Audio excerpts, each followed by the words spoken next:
Hello बच्चों, let's read the question. The question says the electric field near a conducting surface having a uniform surface charge density is given by option A sigma by epsilon naught and is parallel to the surface. Option B 2 sigma by epsilon naught and is parallel to the surface. Option C sigma by epsilon naught and is normal to the surface. And option D 2 sigma by epsilon naught and is normal to the surface. तो इस question का जो की concept है वो है Gauss law. तो हम लोग को गॉस लॉ क्या बोलते हैं? So according to Gauss law, net flux associated with any closed surface क्या होता है? Phi is equals to Q inside the closed surface divided by epsilon naught. Let's say हम लोग के पास एक closed surface है, this is a closed surface S, उसके अंदर कितना चार्ज है? Let's say Q. So net flux associated with the closed surface क्या होगा? Phi is equals to closed integral E vector dot ds vector. So E vector क्या है? E vector electric field और ds vector क्या है? वो है surface area, मतलब area vector.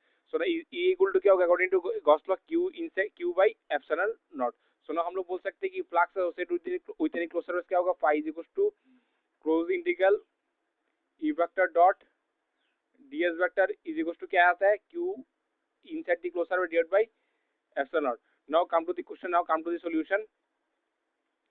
So now let's say this ये हम लोग के पास एक क्लोज सरफेस है. लेट्स से क्लोज सरफेस नहीं, this is a conducting surface. Sorry, this is क्या है? ये है conducting surface. This is N conducting surface जिसका रेडियस कितना है? लेट्स से इसका रेडियस है कितना? r. सो नाउ इसका चार्ज डेंसिटी कितना है? Let's say sigma. So now हम लोग एक काम करते हैं, आर रेडियस का एक गॉसियन सरफेस रिज्यूम करते हैं इसके ऊपर. दिस इज आर रेडियस का. So this is an r radius. ये एक आर रेडियस का गॉसियन सरफेस जो कि सेम आर उसके ऊपर सरफेस के ऊपर लाई कर रहा है. ठीक है. सो नाउ फ्लक्स है उससे विद द गॉसियन सरफेस क्या होगा? Phi is equal to close integral e vector dot ds vector is equal to Q inside the Gaussian surface divided by क्या होगा? Epsilon not. So E vector dot ds vector क्या होगा?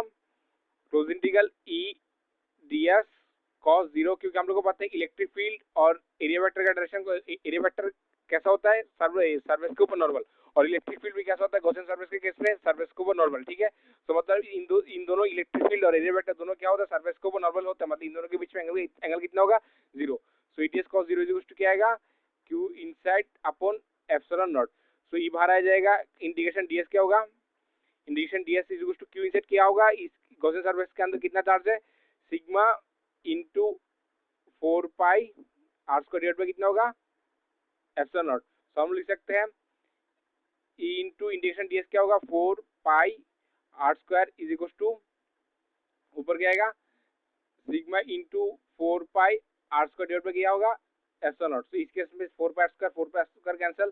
तो electric field क्या आएगा on the surface of the conducting surface? Sigma upon epsilon not.